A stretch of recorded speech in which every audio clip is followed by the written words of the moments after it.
अच्छे भैया तनी माई बहन लोग से बातों करे था। इधर हमारे सब भाई लोग, युवा साथी, गार्जियन, चाचा सब लोग बैठे हुए हैं। अच्छा, इसमें शिव चर्चा में कौन कौन जाते हैं?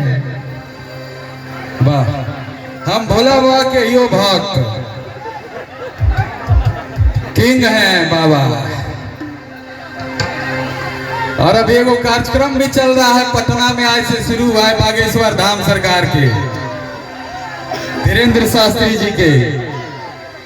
कल या परसों हम भी वहां जाएंगे, निमंत्रण आया है वहां से। तो एक बार बोले बागेश्वर धाम सरकार की, बालाजी महाराज की।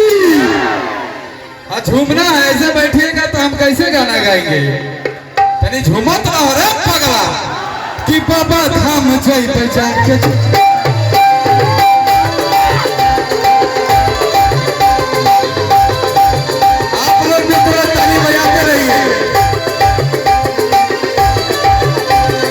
चली जी